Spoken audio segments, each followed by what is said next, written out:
Well, hello, folks. Welcome to The Sacred Speaks. My name is John Price. I'm your host, and I am eager to bring you Dr. Jennifer Freed for today's episode. I did a bit of an introduction in the episode, so I'll leave that for a couple of minutes. But for now, I'd like to give you a couple of updates of things going on in the universe of The Sacred Speaks. Certainly check out the website at drjohnwprice.com. Sign up for the newsletter. Check out all the offerings. There is a lot that's happening soon, and then next year we're going to be getting into a lot of cool offerings, including more of the open gate with an online platform that I'm in the process of creating with some fantastic folks that have joined the team, and that is very exciting. And so on December 17th for our next open gate meeting, we will be releasing a very cool community platform. So check out the website, go look at the offerings page, and come and join the open gate. This is where we look at our emotional experiences as initiating personalities in our psyche. And it's a cool reframe, frankly, because as a psychotherapist, one of the most common issues that I see is there's a lot of ways that we come to psychotherapy thinking we need to fix certain emotions, and really we need a deeper dialogue. So this is a community that comes together and works with all of our various emotional experiences and sets an accountability process, an introspective opportunity, and a process, frankly. It's been quite outstanding. Just a couple of other directions I want to point you towards. As always, check out the Center for Healing Arts and Sciences. It's a boutique integrative clinic that my wife and I started many years ago, and it is in Houston. And if you're ever in Houston, come and check us out. Check out the centerforhas.com. Also look at the Jung Center, junghouston.org. This is a fantastic nonprofit. The Jung Center of Houston is an outstanding place to come and be in community, or of course, check out online offerings. Check that out when you can. And then I would also always like to tip the hat to Modern Nations. Check them out at modernnationsmusic.net, The theme music is Clouds for The Sacred Speaks. It's a wonderful song. Jennifer Freed, check her out at jenniferfreed.com. And her Substack is outstanding. I want to point you in that direction. Look below, and I'll have some links. Other than that, I'm very excited because I signed with a book agent. And next year, I will be really working hard on bringing this book out. I've got a lot of it written, but it'll be being shaped. So coming to you soon in the next year. It is a blessing. When I first met this agent, I realized that she's edited or been a part of some of the most influential books in my own spiritual formation. So it's an incredible opportunity, and we are off and running. So I'm looking forward to the year to come. And for now, we'll leave it there, and I will let you get introduced to Jennifer when the episode starts. Thanks for being here. Controls your dream, persuades your thought. Dr. Jennifer Freed, thank you for being here. Today on The Sacred Speaks, I have the complete joy of inviting this rare voice at the intersection of depth psychology, astrology, and social transformation. Jennifer's a psychological astrologer, author, educator, whose work bridges the ancient language of the stars with the contemporary science of the psyche. For over many decades, she's guided thousands of people to live with greater meaning, purpose, vitality, not by escaping humanity, but by understanding it as something cosmic. What I love most about your work, Jennifer, is that you insist that astrology is not necessarily about fate, but invitation, a living dialogue between soul and cosmos, and reminds us that our birth chart is not a sentence handed down from the stars, but a sacred map toward becoming who we already are. And so with deep gratitude, curiosity, and excitement, I introduce Dr. Jennifer Freed. Welcome to The Sacred Speaks. Well, that was a beautiful introduction. I feel so welcomed. Good. I hope so. So, as I was connecting with your book and reviewing it and getting prepared and going through all the materials, and we'll certainly get into your personal dynamics. I mean, that enduring question of how'd you get to where you are. But it was funny. I had a new experience of your particular kind of astrology, which is you're a typological expert. And you have been studying for years nuance of how we show up, from communication to relationship to dreaming to all these various levels. And I just want to plant that seed right now because I'm so excited to talk to you about your expertise in nuance. So to this question of how you ended up getting to where you are, I'd love to understand your framework and let our guests know what you're up to, and then we'll just dive in. Right. Well, you know, getting to where I am is such a funny question because any day I would answer it differently. And yes, You I'm know sure, how that is? It's sure like there's a sign there for something. there's a story and then there's another story, and Yeah. depending on my mood, which one I'll tell. Today, the story I'll tell is that I was always called to the mystical. Mm, It wasn't at all supported in my childhood. And yet, through pathology and acting out, I found my way to mm, therapy and oh, spirituality. That led me on this inner journey. mm, And that's since I was 19. And I've been passionately learning about every typology, about mysticism, spirituality, Jungian psychology. I trained as a marriage family therapist mm. quite young, trained in all these spiritual disciplines. And really, it all came together for me in my 30s, I would say, as an integrated approach. And then I had this breakthrough moment at age 60 where all of this knowledge accumulated to the point where I was working with high profile people and got my day in the sun, and then had more clients than I ever knew what to do with. Mhm. And I published these best selling books on astrology. So that's my trajectory. And I feel like I'm just at the beginning. Oh, how exciting. So yeah, just going back, I'm really curious about what you were talking about regarding mystical orientation, that I've been writing a lot about mystical experience. And so can we get into that a little bit about some of the maybe foundational experiences that you had that have informed your life? Yes. So when I was quite young, I would see other presences. Wow. And, they were scary to me. I was a child. Hmm. But so it was talked out of me. Oh, you're not seeing that, whatever. But then Hmm. when I was in high school and I had this great boyfriend named Wendell, and he had these spiritual people living at his house giving us foot rubs, and they would wear robes. And it was all very bizarre in Santa Monica. But one day, Wendell and I were laying on his bed in his bedroom, just laying there. And about 12 feet away was a conch shell on his shelf, and it flew over and landed next to us. And I'm like, whoa, things are not as they seem in this world. And so we called Ann and Bill, those were the spiritual people, like, what the heck is going on here?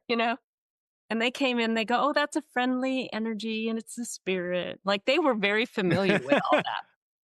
So that happened. Another thing happened where I dreamt when I was in sixth grade of this boy with this very special marking and like he had been in a fire or something. And it was very pronounced to me. And I don't know this kid. Why am I dreaming of this kid? I go to school that day and he's a new kid in school. Whoa. So I feel like I had dozens of these experiences of uh, non ordinary states of consciousness. And then I took LSD in college and that helped me see things I hadn't seen before and mushrooms. And I feel like I've always delved in what else? What else is there? It's informed everything about how I live. Well, that's exciting and potent.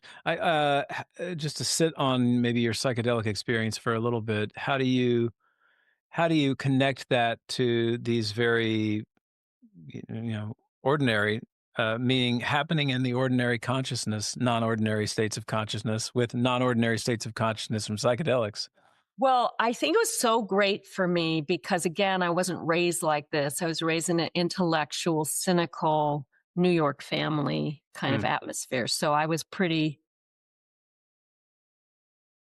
instructed to be disenchanted with Mm. woo woo. Mhm. And then when I took LSD, maybe the first or second time, I didn't take it a lot because I ended up having a bad experience. So I haven't taken it since. But Mhm. the first good experience, I'll never forget because we went to an orange orchard and I really knew, not saw, I knew in my body that the earth was alive and was animated. And I Mm. wasn't the local ego. I was among a world of animated love and participation. And that really has guided my entire spiritual life. So that was profound. And then another time, when I took mushrooms, I went down to the beach, still this beach that's here, and I saw these men like joking around. And it was so clear to me that men in particular had lost their way because the only way they could really show affection was this kind of jousting, kind of cynical banter. Like it was so clear to me. And then as I walked further on the beach, again, I saw the mountains breathing, literally breathing. Mm.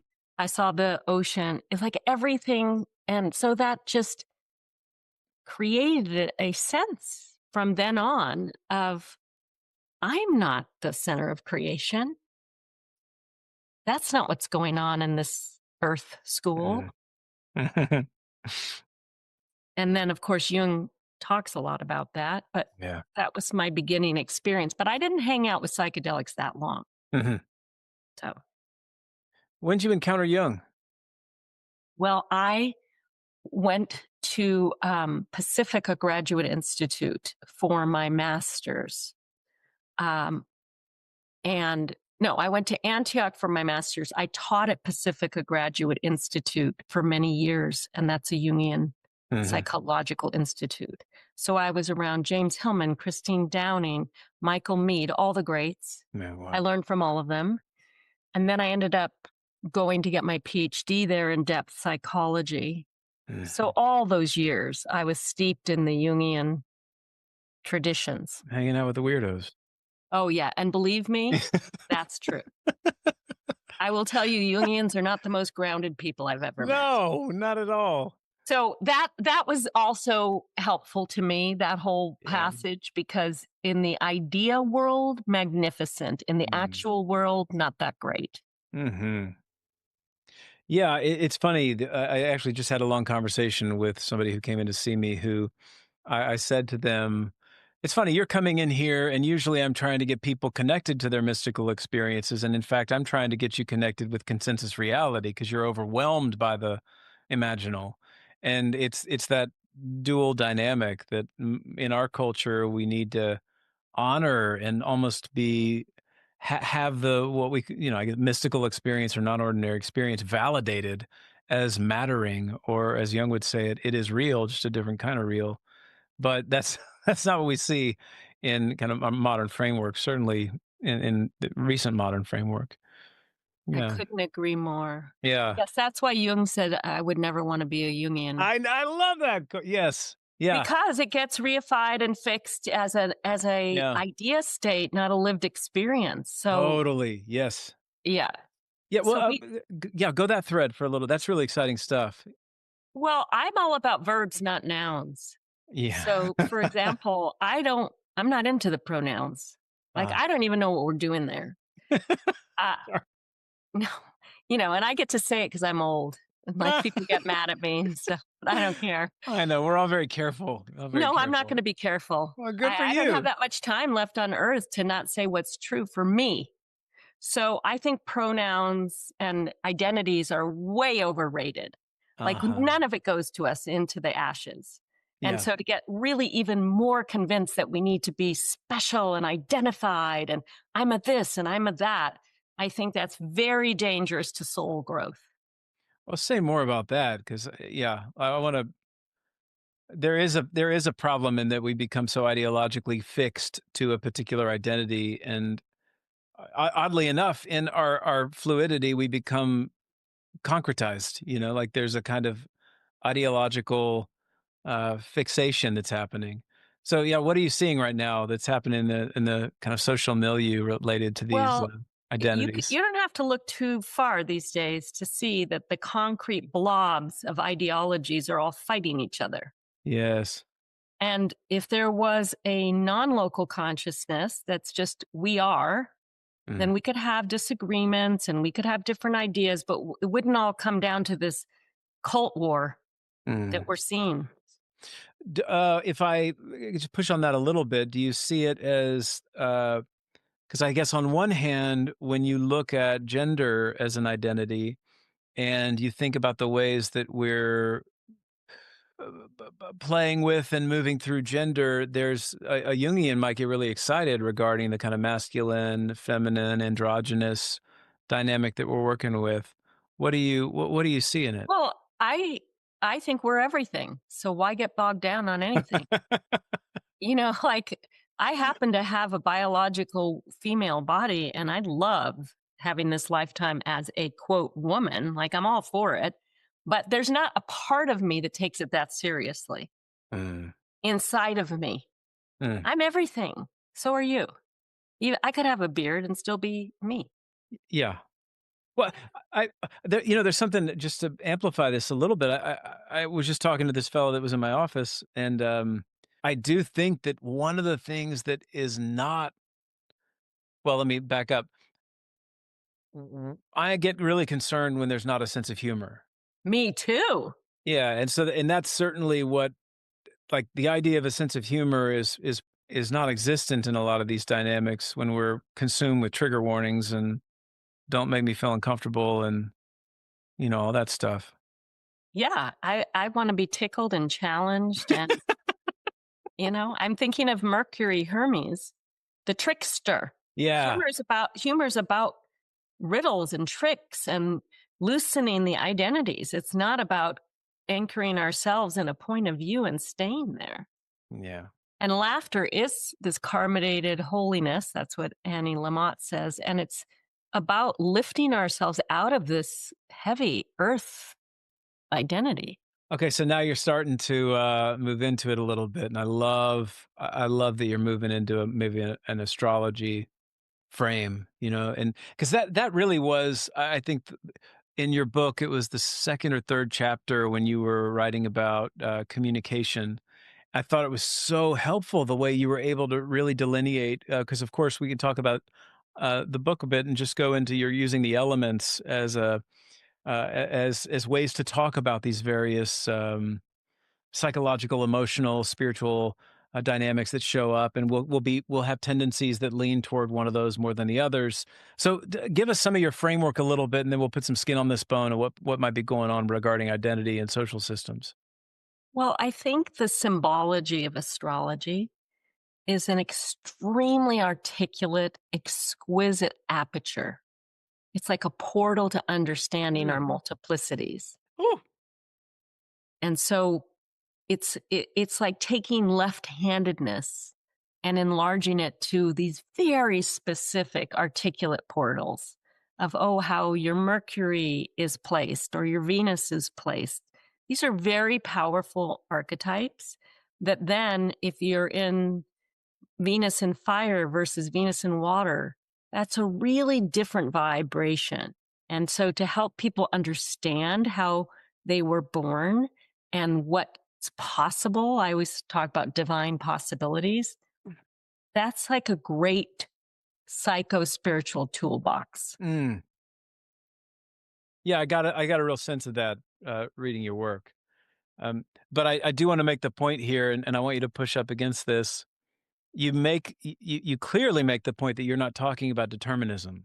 No. So unravel that for us Okay, first, well, let's because use your chart as an example. hey, all right, Hey, hey, hey, hey, hey. Okay, so for example, we're talking about Mercury, which is our capacity to communicate and think and reflect. Mhm. That's that archetype. It's Hermes, the trickster. It's where we find mental dexterity. And your Mercury in this chart is placed in the sign of Aries, which is ruled by Mars. So this is a very assertive communicator. However, your Mercury is placed in the house of partnership, which is Libra. So you have this double mission of speaking boldly in deference to other people and wanting to be harmonious. So it's a very tricky Mercury. You have a Mm. tricky Mercury. Hey, that makes sense. And then it's square. Your Mercury is in a loose square, but it is squared to what we call the midhaven and moon. And that means that your moon sign in Cancer and the top of your chart in Cancer is all about nurturing, divine, kind, nurturing. And that's really a huge emotional need of yours, is to nourish the soul of others. Mm. But in this tension with Mercury, you have also, according to your divine possibilities, the ability to speak to those vulnerable and soft parts of ourselves with real mental agility and clarity. Hmm. Now, if you hadn't done your emotional work, that I can tell you have, but why we talk about divine possibilities is that Mercury square could be somebody that is expressing themselves hastily and immaturely Mhm. when riled. Now, I don't know what your closest people would say about Yeah. that. I do. Because that's why I Yeah. think astrology is such a trip, because it's like, and I write in my other book that you didn't read yet called Use Your Planets Wisely, but I talk Yeah. about we all have this scale that we're always drawing from, which is the primitive where we're just acting out, and the adaptive where we're functioning, and the evolving where we're really contributing to the benefit of ourselves and others. So the Mercury that you have obviously has those three iterations, but the lowest would just be a cranky baby, So Mhm. we don't know. You don't show us that part. Well, of course not. That's the that's the That's the diplomat in you. Yeah, yeah, well, Yeah. I'm It's a very profoundly refined and diplomatic chart you have. So way to go. But anyway, I love to play in these possibilities. And that's, when I'm coaching people, that's what we're talking about. nice. But the humanity of it, because none of us is ever, ever not dealing with our shadow, right? Yeah, yeah, yeah.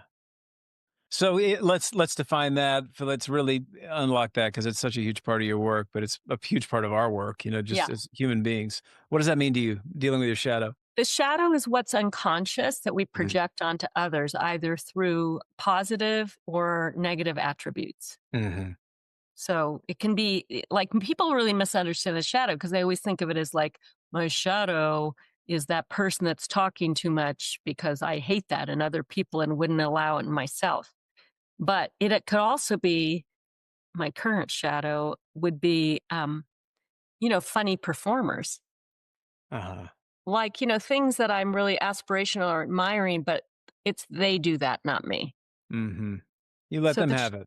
yeah, Poets, oh, look at those poets. They're so yeah, look at amazing. them. Yeah. Write that Remember, poem. yeah, remember in my cosmology, we are everything. We're not Uh-huh. bound by anything. We are everything. So anything that we're particularly heated about, either in admiration, idolatry, or contempt, we're that. Mm. It's our And shadow. and what does it do for us to be conscious that we are that? What's that next step? It's much more relaxing. Yeah, why? Well, as long as there's the other, and I've got an X to grind, or I'm less than, then that's stressful. Oh, yeah. What makes it stressful for us? Well, let's just say there's a certain leader right now that seems to get a lot of us very upset. I can turn on the news and in 5 minutes, my day is ruined. Yeah, I know. But that's projection, because then there's another part of me Mm, that sometimes I watch and I go, oh, I love that person. mhm. Like, what a baby. What a sweetheart. What a, I mean, look at how innocent. Look at how, like, unformed. Look at how immature, but not in a negative way, Mhm. endearing. Anyway, what's better for my nervous system? Great question. Yeah. So it all comes down to that. Like, how regulated are we around this shadow? Yeah, that we are, after all, in bodies and have to learn how to navigate this world in those bodies. Yes. And another point to that is, to the degree that I can relax and stop projecting, I'm more able to think clearly, and I won't be perseverating on issues that aren't going to help me. Mhm. Like, how much energy do I want to give any projection? It's not that helpful. No, so it's discernment. Yeah. And it's almost like I'm gonna protect myself. The Buddhists, I go back to Buddhism a lot, that Mhm. right consumption. Is this, do I have a guardian that's saying, I don't need to consume this shit. This is not for me. I don't want to spend my 4 hours of my day today with a elevated heart rate and not being able to eat. I couldn't agree more. And I also am very fond. That's a big part of my development is Buddhism training. Yeah, Yeah. well, speak to a little bit about that because I want to get into how you work from the phenomenology of how you approach the work, but I'm still interested in tending a bit to this kind of development and how you all the arrows in your quiver that you brought together throughout your experience. Yeah, of course you said some pretty key things there with some of that crew you were hanging out in that I council of know. Rick weirdos over at Carnes Pacifica. was Yeah, very, yeah, but I mean, all these people are very formative to me. Well, when I was in my 20s, I was walking on the beach and I was called to go to a 10-day silent retreat. nice. I'm like, are you kidding? This was not my personality at the time. What But was your personality? extroverted, partying, like a mess. I was a good mess. And I was still ambitious and doing all the things, but I was causing problems left and right. Anyway, I kept getting this message. You need to go on a 10-day silent retreat. Oh God, where am I going? What am I doing? I heard the Mm. call. I went to Joshua Tree and Oh, did my first 10-day silent Buddhist retreat. And I had a Kundalini enlightenment experience. That's how they trick you. wow. They get you in real quick. So I was at that retreat and I just laughed, maybe for 24 hours, because I recognized that we are all one and only having different um, containers that the Mm, energy is coming through. And, depending on the perversion of our container, we see things certain ways. mm, So I was laughing about that. And also, as a, traumatized whatever I was, I had held a belief that maybe there was something wrong with me. And then in this retreat with this enlightenment experience, I recognized how could there be anything wrong with me? And then that kind of changed the course of my life as well. So I can sit with people in deep shame and deep trauma. And like, I don't have a lot of, first of all, no judgment, but also just a lot of space for whatever comes forward. mm. Uh, so I want to know more about your development, and you're talking about being what'd you say, an extroverted mess? Yeah, yeah, yeah.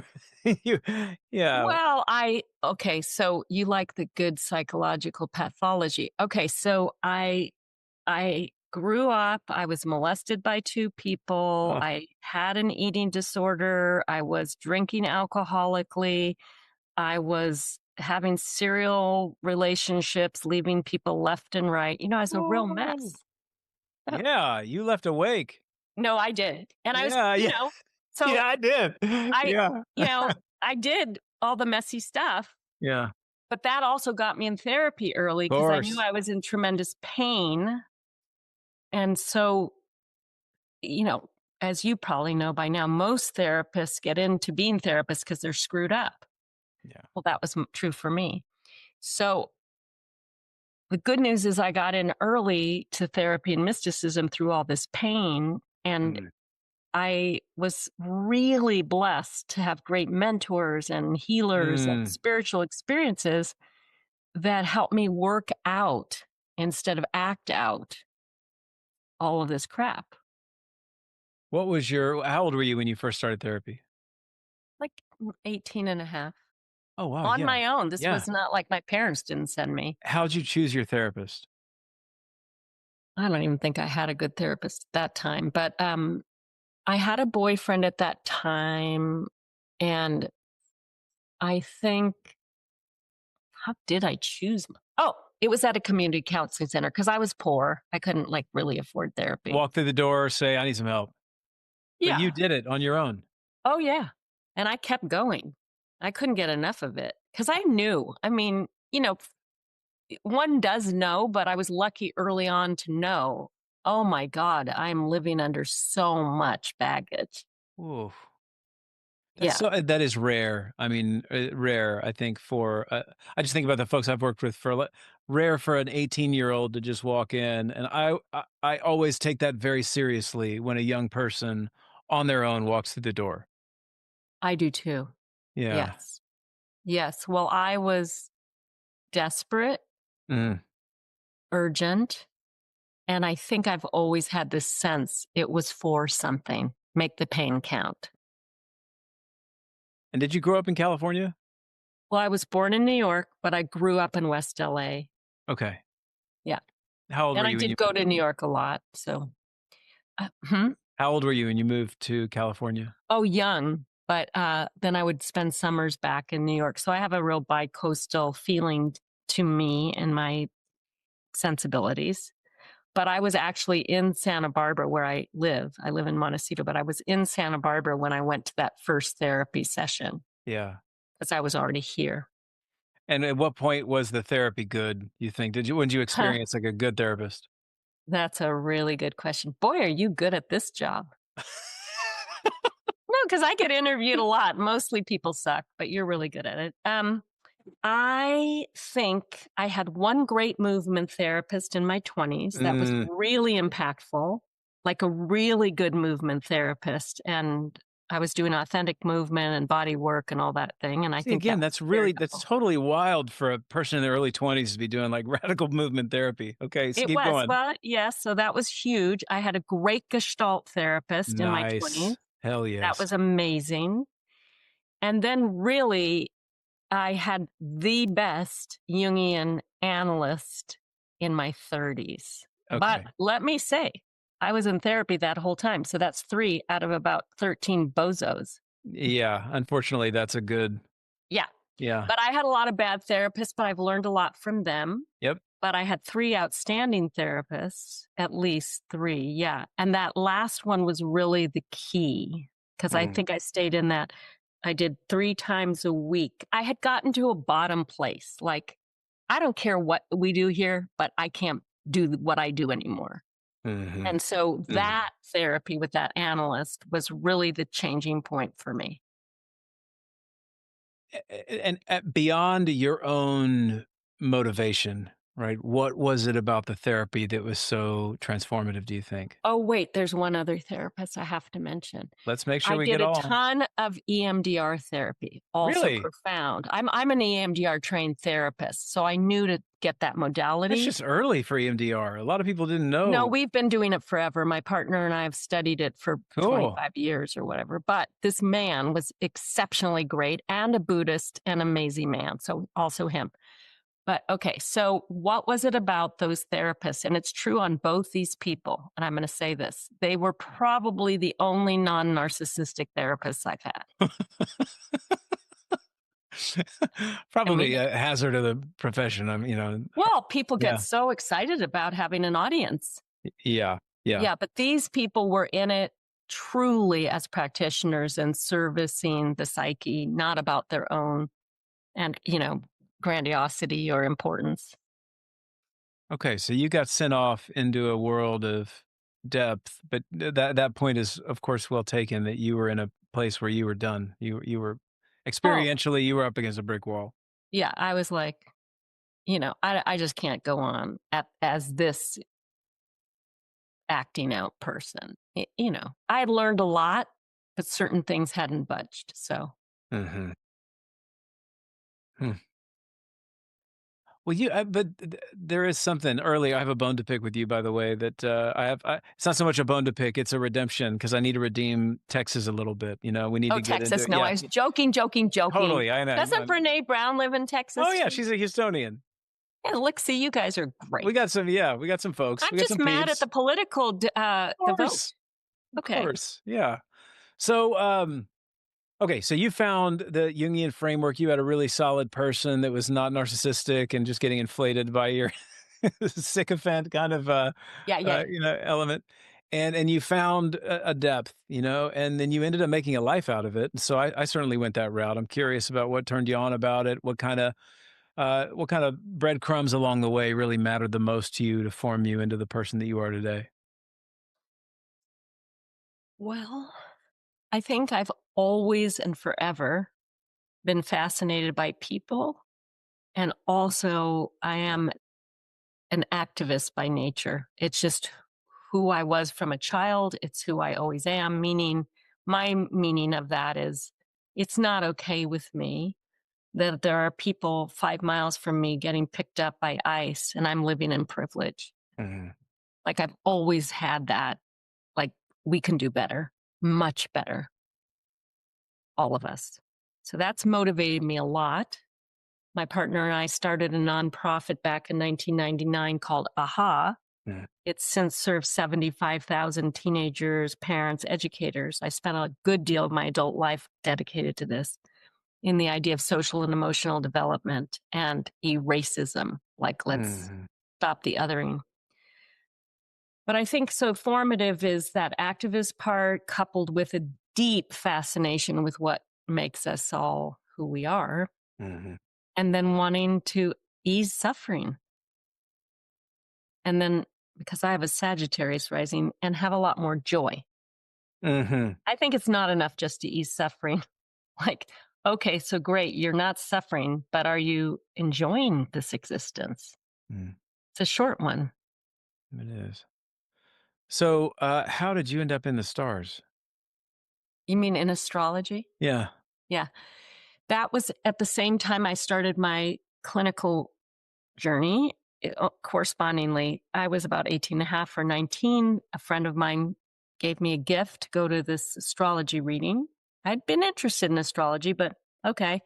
And it was this older Latina woman named Alvina in Goleta. I walked into her living room. She gave me a reading that was the most profound sense of being seen and Mm. understood that I'd ever had. And I knew right then, I'm going to do this. Like, it was so powerful. And I went, okay. And then ever since then, I studied psychology and astrology the whole time. So, how much of what you do is your intuition, and how much of it is star charts and kind of objective? Well, that's a great question. I think everybody's working subjectively. There's no doubt. Nobody's neutral. That's what I like. The blank slate is the funniest thing I've ever heard. Sure. Sure. Everybody is working subjectively through our own proclivities and personalities and all that. I think I've become extremely intuitive the older gotten, and the more Hmm. meditating I do, and the more I do my own spiritual discipline. I think my rigor. I studied astrology rigorously, so it's not a parlor game for me. So I think it is akin to having a postgraduate degree in anything. Like, I really studied it. And so it's the both and. There's a great architecture, and then I have my gifts of all of my different typology training and Hmm. psychology training and intuition. So, will you treat? I mean, I am. I have not studied astrology. Yeah. I spoke with Becca Tarnas. Oh, I Oh, love Becca. yeah, and she was. I consider her one of my teachers. I Yeah. have some of Rick's books. Yeah, Rick. And so I don't know a ton, so could we use me as a kind of Yeah, population of we'll use one? you as an example. For one thing, you won't be an astrologer, so skip that this lifetime. Well, like use this as an opportunity to teach other people what some of the Yeah, yeah, yeah. constituent parts of Yeah. astrology. Well, what people talk a lot about as a signature is your sun, moon, and rising sign. The Mhm. sun is basically the I am, kind of the ego formation. The moon is the innermost needs, and the Mm. rising is the social strategy or persona, the mask you wear. But it's way more complicated than that. But I can talk a little bit about your chart, and maybe that will give you more questions to ask, and we can get into it a little. So, when I look at your chart, the first thing I'm looking at is that you have your sun, which is your identity, in Pisces, your solar identity, I am, which is the mystic, the feeler, the dreamer. And it's in the sixth house of vocation. So your vocation is as a mystic and a dreamer and a healer. It's opposed by Saturn, which Saturn is the disciplinarian and the old man and the archetype of kind of limitation And so with Saturn opposed that, it gives you kind of a gravitas. It's like, I'm not just a mystic and I'm not just a dreamer. I'm not just a feeler. It's like you are going to know your shit because you would never want to be accused of being a fraud or a neophyte or, you know, Saturn, when you have a Saturn aspect in your chart, it means you take things a little seriously. So it's good you laugh a lot. Yes, I do. But it means things don't come easily to you. You did not get born with a golden spoon in your mouth. No. But I mean, you see that in a chart. Like some people do, and not you. So, and it also means, according to this chart, I don't know, but I would say this is how I work too. I would say it would also indicate you've had to really be disciplined and caring about your health, your physical health. It's also in your chart, not an easy road. How true is that? True, and that I was late to realizing the physical health. I mean, I was always concerned about food probably more than anything, but movement has been a small part. Now it's a major part of my life, and so Way to go. yeah, thanks. I mean, that is for your chart. That's the key. Yeah, wow. Yeah, it has been extremely important, and now I'm pretty regular with movement. What do you do? I lift weights, and so I have yoga has been a big factor. It's not been a factor for years. I still do yoga when I can, but we are deeply benefited by the fact that my trainer, the one that my wife and I use, lives next door to us. So I walk 15 seconds into the gym, and it's okay. Well, that is the way you get things done. But yes. I'm going to say something to you that you may or may not know, based on your chart. That the biggest gain for you would be ecstatic dance every day. Huh. Well, that's cool. So, okay. So let's take that for a second. I'm still interested in this thing about determinism. Yes. How are you looking at the chart and seeing how that affects me, little me, and this, individual well, incarnation? I'm going to be specific about this. Okay. Saturn Sun, which we talked about, yes, is kind of an intense, serious commitment, discipline. Like it's intense. So it's not easy. It's not like fun and frivolous. It's very serious. And so that's a little constrictive, just in your chart. It's a constrictive energy. Now, it's also incredibly accomplishment-oriented energy and a very contributory energy. It's like you want to really add value for people. Beautiful. But when I say ecstatic dance, that's because your Mars, which is how you get things done, is in Pisces, which is watery and flowy, but sometimes lazy and sometimes distracted and sometimes foggy. But Mars, as an action planet, doesn't typically like to be in Pisces because it's a little bit water. It's like putting an engine in water. But then if you're a boat, it's cool. However, where does Mars and Pisces flourish? Dance. But not ballroom dancing. Yeah, but wild. The dance where you are fluid.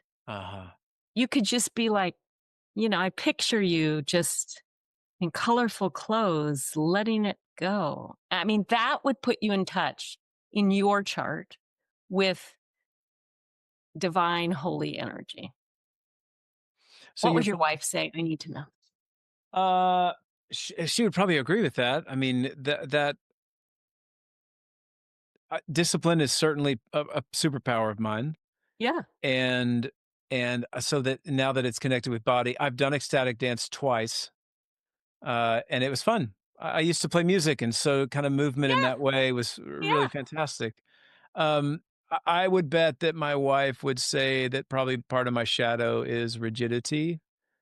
And so, but again, that's your superpower. So I wouldn't push against that. I'd say, good for you. I'm also rigid. Way to go. People say, oh, you're rigid and you're stubborn and you're uptight. I'm like, totally. Yeah. Right. Own it. Yeah. It's a great quality. Think how dependable we are because we're rigid. It's true. Yeah. Oh, believe me. Yeah. I'm going to get done what I say. And it takes a certain kind of rigidity. And think of it like you want a wall rigid, not floppy. However, 10 minutes of dance a day is all I'm saying. Hey, all right. Get in your living room and like take any music and like swim and do that because that isn't going to take away your rigidity, but it would, according to your Mars and Pisces, it would give you a sense of like energetic freedom. Is this a glimpse into how you work with folks? Yeah.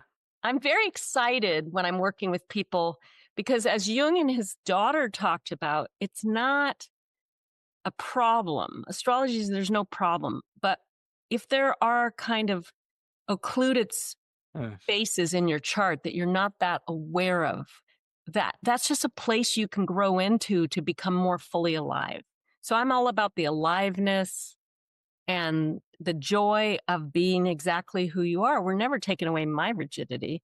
Like I have spent now, this is another part. I have spent, since I was in my early 50s, I'm 67, I've spent 17 years doing Qigong every single day. Whoa, what a discipline. Why? Because I couldn't touch my toes and my legs hurt all the time. Because I have a rigid body. Tight. Yeah. And I was born that way. And so were you. So the bottom line is, but then now I'm way more limber, but I'm never going to be like my partner is triple water and she can just like do anything. Easy. No problem. Or as we say in Texas, ain't y'all a pair? Yeah. Yeah. Well, so that actually, thank you for bringing that image in with you and your partner because this brings in the partnership dimension. So what do you have to say about romantic love and partnership? And I have a lot to say about that. Good. I'm a total romantic. That's part of my chart. And I just wrote a romance novel called Beyond Aquarius. Yeah. It's called Beyond Aquarius. That, yes. Okay. And it's really, I know it's a good book because everyone that actually reads it says they love it, but then not that many people read it. And that I'm sad about. But it's really about romance. But what I consider romance is doing the inner work on behalf of the beloved. Okay, now go. Get into that. That is romance. What are we wrong about with romance? What do you see there's in our so culture? Much. This could be a whole show. Let's get it. Number one, what you feel in the beginning is not romance. That's called drugs. Yes. Like that's not at all romance. And I was addicted to it. So that was part of my problem. It was like that first thing. But that's all chemicals. You're talking about infatuation, love, the first early 6 months to stages. 2 years. Like you can't wait to like see that person and you hang on everything they say and you think they're so sexy and you're so sexy and it's all like, great. Yeah. That's the divine's trick of getting us involved. Great. But the real work of love is becoming a person that serves the beloved in your partner. Like, how may my love serve you? And really making sure that one prioritizes the relationship above all else. Because relatedness is what gives us fulfillment and happiness, not accomplishment. So to me, romance is like, you can say you're all like, love you, I love you, but do you? Do you actually love the other person? Like, how does that manifest on a day-to-day action level? I'm passionate about this because, of course, there's so many unhappy people in unhappy relationships. And to me, this is like the spiritual practice is how do you love another person? And that's romance for me. So I heard this voice as you were talking in so many ways, like as to put on a psychological hat for a second, one of the fears the kind of dual fears in relationship is somebody will leave. So there's an abandonment fear. And then there's also a fear of engulfment, right? Like, so somebody's going to take over. And that's part of the voice that I heard when you were talking about serving the beloved, so what do you say to that, when it comes to how do you serve the beloved without losing self? Don't abandon yourself while you serve the beloved. Like it's very practical. No, but I mean, to me, because I really practice this, this isn't just these words I'm saying. We're 29 years in. I don't know how long you're together. Wow. Yeah, 15 years I've been Yeah. That's together. Yeah. long enough. Yeah. We've been through everything. It's not been like, oh, everything's perfect. But I really wake up every day and think about one, take impeccable care of myself because I'm not so fun to be with if I'm dysfunctional. You Oof. know, if I Yeah. don't eat well, if I don't sleep well, if I'm watching too much bad TV, if I watch the news too much, I'm not very attractive. I mean, Mm. bottom line. So my first job is impeccable care of myself. And then tandem with that is noticing the subtlety of what is my partner up to today and how can I make her life Mm. better? Not like save her, rescue her. I tried that. That never worked. But how can I actually do the things she makes her feel loved? Like in our relationship, honestly, it gets down to did I remember to shut the drawer? Yeah, simple. It is, but it is all that stuff. And I thought that was so petty back when, but now it's like, oh my God, it makes her so happy when I take the compost out, stuff It- like that. I said to my wife the other day, we were on a walk and I said, "Hey, yeah, let's get home and let's clean up some of the clutter." And she looked over, she was like, "God, that's hot." I was like, "You and I have different definitions of what's hot." But again, know your person. Yes. Because I used to be very self-centered and like what turns me on turns them on. No. Yeah. Talk about narcissism, right? Like Yeah. we just, yeah. So I think love is a verb. How are you Mhm. doing at it? But the first and always important thing is, are you somebody that you'd want to be with? Great question. Like, today, am I a person that I'd want to hang out with and make sure I spent time with? Some days the answer is no, no, no. Yeah, me too. No, but I mean, we're human. And I'm like, Yeah. I'm not that great sometimes. And so then I try to take myself away and, Go ecstatic dance? yeah, I do. I dance or I Yeah. take a long, long walk. Hmm. Like, I'll just get it. Like, I don't want to be around me right now. So don't Mm. poison the well. Hmm. Gosh, yeah, really nice. Okay, so if you take your astrology hat and put this on, Yeah. how do you, maybe you want to use yourself as an example, but how do we use Right. astrology to be in Well, relationship? mostly it's been really misused. Hmm. So people always, you're not an astrology talk show, but they always ask me, "Oh, should a sun in Pisces go with a sun in Aries?" Wrong question. Everybody should Hmm. go with everybody as long as it's healthy.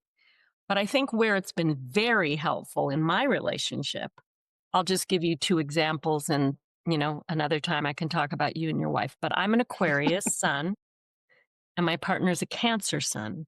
Hmm. Now, technically, those should not go together, but we do obviously go together. Aquarius, for me, my friends are my family. Mm. They're my emotional investment. A Cancer sun, family is at, center point of everything. So in our tussles over the years, I've had to come closer to the family is my friend. And she's had to really adapt to like all these people I bring into our life. Like who are these people? But we've both grown there because we understood like, oh, you're looking for this kind of attachment and I'm sourcing for this kind of attachment. So that's been a place of tension. Mm. And I lean in toward making our family more my friends because that's my meaning system, my Yeah. tribe, my community. And she's really leaned in. Give her tons of credit for hosting God knows who I bring through the door. Yeah. So your practice becomes, or the purpose is kind of finding out what your partner most values and Yeah, and you starting can see to, this in the chart. So the other example I would huh. use is I'm a Taurus moon. I'm more like your moon. Taurus moon, my need is for security is touch and food and repetition and ritual. I Mm. need that stuff. Me Okay. too. Her need is privacy and intense alone time Mm. and no intrusiveness.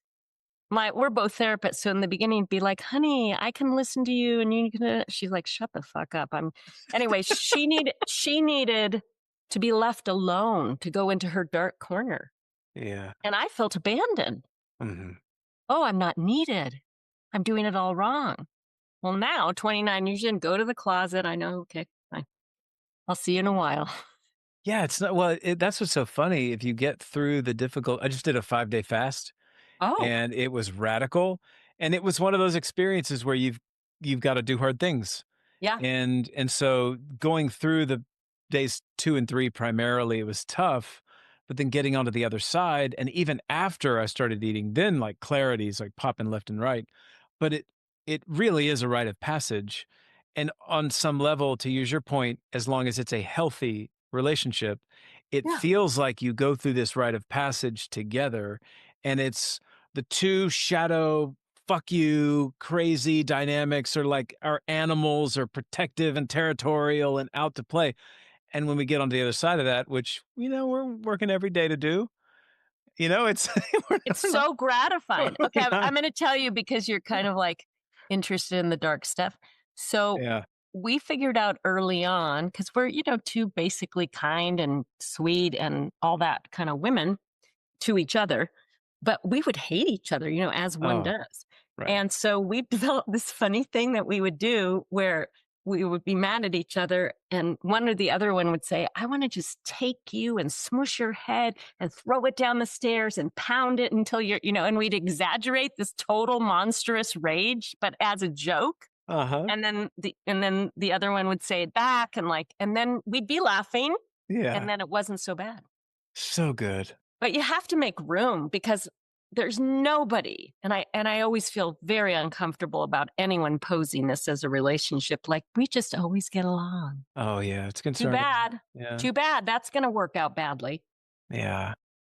I say that, like, I totally get it. I think one of the best conversations that my wife and I ever had, one of those meaningful, is when we both said how much we can hate each other sometimes. Oh my And it God. was totally liberating. And I say that in some circles, and they look like I stabbed them in the toe, like how dare it.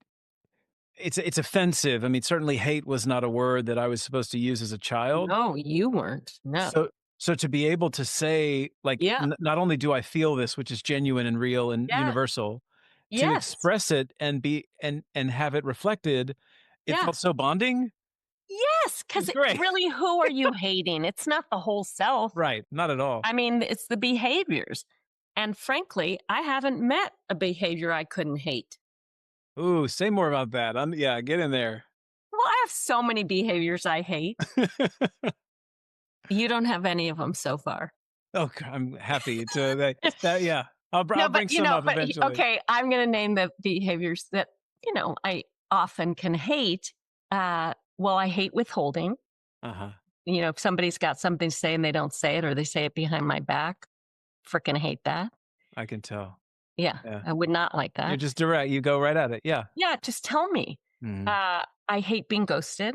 Like you do that. Mhm. Oh, but what I really hate is mean. Yeah. I don't do mean. And Mhm. Brene Brown talks about that too. But I'm like, at this point in my life, if mean is your thing, I don't actually want to be around you. Mhm. It's just not into mean. I got one of yours. I mean, I can be a bit defensive and withdrawn, and so there are times when Okay, that but that's my happens. partner day in and day out, and I still love her. I'm No, it's sure a that, Cancer trait. You've got a moon in Cancer. It's a shell. You're protecting yourself. yeah, I do Yeah, that. I get that. But so I hate it, but I understand it. But the mean thing, no. I've got some non-negotiables. That be one of them. I really hate it. Again, you don't have this at all. When people monologue endlessly, Mhm. mm-mm. No meta communicator, no understanding there's other people in the room. There's many things. I don't want to get in, bring me down. I know. It's okay. Don't So, bring me down. however, well, let me bring us back up then again, Yeah. because I can notice just my own feeling as I'm talking to you, because you have such flexibility with all of it. Yeah. This Richard Rohr is one of my beloved. Yeah, Just I love Richard love, Rohr. love. Yeah, he's Yeah. got that book, Everything Belongs, and I always like talk. Yes. Yes. So there's this element that you tend to embody that, just as your conversation partner, countertransferencer. Yeah. Yeah. so that my sense is that I want to be more open, Yeah. because my sense is that you will meet whatever I share with you with a kind of helpful frame and validation and recognition. And so I can just imagine people that you work with are just, they start to unravel and more and Yeah. more. And by the end of it, it's like, oh my God, I just, Yeah, you can be everything with me. And I think in part, and this was my great therapist that said this. This was back in my late 30s, but I think I was dealing with some awful part of myself or an awful dream. I had a dream I was Jeffrey Dahmer or something. It was like the worst dream. I have really nightmare terrifying. dream kind of things. And I don't know, I was telling her about it. La, la, la, and I go, how do you deal with this? She goes, I've investigated all that inside of me. I'm good. The Dahmer, Mm-hmm. Yep. yeah. So what you hear in me is like, there is nothing I don't relate to. There's not one part of me that goes, I'm not that. Yeah. And then by saying to me, that part's not safe because I am that. Yeah. But, and also, who isn't? Yeah. That's so, Who isn't? And in fact, I don't know if you found this because you're a little bit less risk taking than me, I would think. But almost everything I was really righteous about young, I had to do. Like uh-huh. the things I was like so judging. I would never cheat on anyone. Well, I sure did that. I would never blah, blah, blah, you know? Like I just did all of them. I would never blah, blah, blah. Every I would never, when I was young and righteous, oh, I guess I did it. I wouldn't lie to somebody. Sure, I've done that. But never be mean. No, I've been horribly mean. I'm getting you in. Yes. No, Yes. horribly mean. But I mean, now, no. Yeah, I am that. Yeah. Uh, Yeah. wow. So again, with astrology, it feels very human what you're doing. You're to me, you're putting on your psychologist hat a lot. Yes, yes, yes. It's different than other astrologers. Yeah. Yes. Also, my training as a trauma therapist, I'll listen with that lens of like, where's the trauma creating the loop and the pattern that isn't moving. Yeah, I have a lot of things that come in.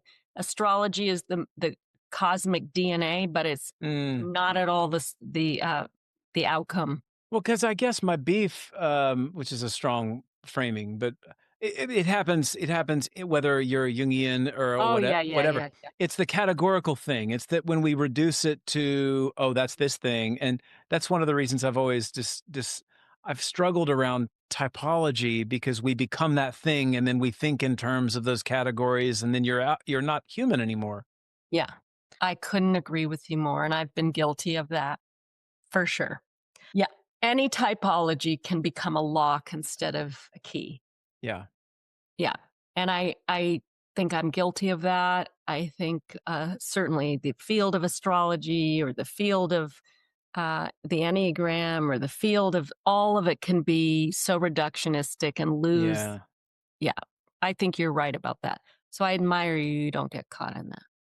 Oh, I mean, No, but I think that you are not going to get so caught in that. And I like that would be a very mystical place is don't get caught in all of these nouns. They're not going to be that helpful. I catch you every now and then when you look over at my chart. Yeah, I'm You know, looking. you're kind of. I'm looking. And I'm saying that's one of your gifts is you can lead us out of the delusion of certainty. I really think for me, watching the world right now, certainty is the reason everything's wrong. It's wrong. If everybody could just wake up and go, I don't know. Like, really? I don't Oh, know. wouldn't that be yes. I don't know. And, Yeah. tell me what you think. How do you see it? Curiosity, that's the thing. Well, we're kind of back to where we started a little bit around pronouns and gender, and like Yeah. the tension The that, grip. yeah, oh. Look, I have a new grip machine because the guy said my grip sucks. Oh, practicing your grip. Oh, every day now. Good for you. Do some rock climbing. You do it? Rock climbing? Well, no, I mean, I've done bouldering and stuff before, but not. I wouldn't say I do it. They say your grip is a sign of your longevity. So now I'm like really into it because I was really bad at my grip and I thought I was much stronger than that. Well, that's good. See, back to your body, right? You're actually Yeah. engaging that. So the grip. Let's do an astrological evaluation of our culture right now. Right? What's happening with what's going on in the collective? It's a big question.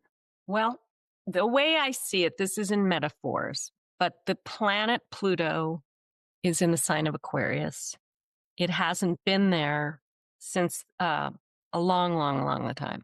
But there's also these other planets at play. So I don't want to get too technical, but I would say we're in Project Humanity to the degree that we all can become neighbors, community, sisters and brothers. Mm, We can avail ourselves of a totally new humanity based on the common good. But there's also Pluto and Aquarius, the extermination of humanity. So we're also in a precipice of the experiment may be over. I know Deepak Chopra said that. He thinks it's done. You know, we have created conditions in which we may all be perishing within our grandchildren's lifetime. But we also have conditions where we could change the entire milieu with a kind of awakening and love. But what it would require is a shift in consciousness that we haven't yet seen. What we see is technology evolving, industry evolving, but we haven't yet seen these fundamental shifts that the Buddhists talk about, from selfishness to compassion. Like that alone would change everything. So I'm an optimist, but my particular view, which is very way out there, is I'm not so convinced that humans are going to show us this. But I have a really strong feeling that the out of earth beings might show us. I don't know. That's my hope. Yeah, God, I'm with you. I feel all that, and there is something about life force. I tend to connect deeply, intuitively, I guess, with life force. However, yeah, you're naming all the things, technology, Yeah, I mean, and who are we to claim this gorgeous planet as ours and systematically destroy life all around us? And that doesn't even talk about how we destroy people's lives as exploitation and all that. So, you know, if we were to give ourselves a grade for the human experiment, we're at a D minus F, I think. But I think we could radically change that, and we have everything we need to do it. I think we're going to need a little outside assistance, like phone a friend outside this planet. Do you have experiences? Yes, I do. A really funny thing happened. I kept getting woken up at 2 or 3 at night because the spaceship was up on the hill. Now, my partner likes to not be interrupted with the sleep and also thinks I'm a bit of a kook. So every time I would show her there's a spaceship on the top of the hill, she would say to me, "That's just some blinking lights. It could be a drone." I knew it wasn't, but she needed her sleep. So one time during this period, she went away and I invited my goddaughter, who's younger and can miss some sleep. And then I had this other guy here. And sure enough, the spaceship came and we all went outside, you know, out in my backyard and watched this spaceship do its stunts for like an hour. And it was profound. However, that was then. And I didn't really know what they wanted of me because they just kept coming at 3 or 4 in the night. So then that was happening and disrupting my sleep. And then I would go not sleep upstairs with my partner. I'd go downstairs to sleep and they'd wake me up. And so then I talked to this shaman friend of mine who's way out there. Nothing I understand. Nothing. And I said, I have this issue, which is the spaceship keeps showing up and I don't know what they want from me. because I would like them to save the day or whatever, but they was just doing all this light shows. And she said, well, you used to be on Pleiades or something. How do you pronounce that? Pleiades, Yeah. yeah. And like how friendly you are. You were at a bar on Pleiades and you met these people and you said, hey, if you're ever on Earth, come by. And they took it seriously. You invited them to stop by at any time. Mm-hmm. I'm like, well, this isn't working for me. It's like I'm getting woken up all the time, plus my partners, whatever. So anyway, we made a request to them that they would stop coming by, and they did. Wild. No, that is the wildest. But I'm telling you, it was happening off and on for a year.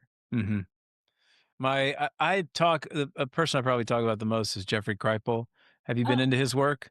Not enough. Clearly. Jeff is a professor of comparative religion at Rice University, and he has the largest curated museum of first-hand encounters in the world. I love him then. Come on. Yeah, his recent book is How to Think Impossibly. Oh, I can't wait to get this book. Yeah, it's great. It's really great. So Jeff, he was the first guy I interviewed on the podcast. I started with episode number 1. His book Comparing Religions was totally transformative for me. Oh my God. And then he's written extensively on the paranormal. And well, why do we even call it paranormal? Are we the normal? All he would say is that paranormal means it's outside of anything that we have models for currently. Exactly. And that's his definition, is that science isn't wrong. He would say it's just incomplete. And this goes for our psychological models, our models of consciousness, that in large part we have an incredible narcissism and hubris that continues to imagine that what we currently imagine is that which is imaginable. And it's not. So look how well you say that. Yes, exactly. But anyway, I welcome them back. I'm going to state it on your show, but they would have to not just be entertaining. I'd have to have some kind of direct mission or something. Well, isn't that just to play with that for a second? I mean, just simply touching, just the light touch is enough to say, what is this? And the cascade of experiences where we have a kind of universal questioning of, if our models of reality aren't reality, then what is it? And just that alone is pretty radical as far as the qualitative proposition that comes up as a result of experiencing something like that. Because there's a Boardwalk Productions, this production company out of LA just did, I think it's called The Encounter. It's a Netflix series that looks at a lot of, but it's a very good series. I think you'll find many people in Texas who are have experienced spaceships just like you have. So there's a lot out there. Well, I had a professor in my PhD program who actually did go into a spaceship and have that whole experience, and she's very credible. So to me, all of this is, of course, I just was getting not very good sleep, which is an issue at a certain age. Well, I want to start closing us out and say that this is an absolute joy. And first, before we do, of course, I want to know what's left hanging for you. What kind of threads are out there that we didn't touch on or that maybe didn't circle back to? I think we've been pretty comprehensive. Good. Let me take a moment. Sometimes I need to be quiet to see if there's anything. Well, actually, the only thing coming through is I just wish there were about 1 million more men like you. Oh. I mean it, like wholeheartedly. Because like the work you're doing, who you are, your openness, your kindness, your very strong yang energy. It's a good combo. Thank you. Thank you. Yeah, I mean it. Because I think that, we need the partnership desperately. And so lead the way. Thank you. Well, Jennifer, this is fantastic. Like, your enthusiasm, you jumped right in. Thank you so much for accepting my invitation. I am so excited to be able to connect with you and talk to you today. What a fantastic conversation. I cannot wait to listen back to it. Where do folks find you? I'll of course have notes below. Check the show notes, but where would you like to direct people? I think it's just Jennifer Freed, FREED.com, leads to all things. Great. And Substack. Good. which I is love great. it. Are you on Substack? I did. I just started following you. Yes. No, but I mean, you need to write your own thing. I am. Yeah. It's funny. When Rich and I did the show at the end of the interview, he was like, "Are you on Substack?" And I was like, "Not yet." He goes, "You should start one." So I started. I've got about 4 entries on there. I'm working on my fifth Okay, well, right now. I'm going to recommend you and follow you, and Well, thank you. we gotta keep building the fire of illumination. Oh, yes, I agree. Yeah. I agree.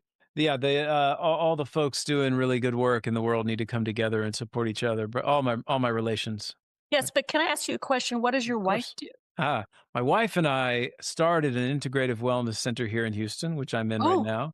fabulous.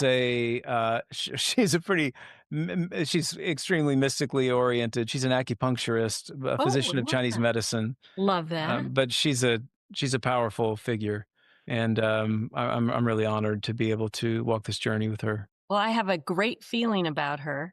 She's a Say hi. she Say deserves hi it. from me. I will. Okay, I will. now, of course, Houston's the best place on earth. You were there and like all that. Well, Come on great for down you that you're sometime. doing that work. Yeah, yeah, yeah. It's exciting. Well, thank you. All right. Have a wonderful afternoon. Persuade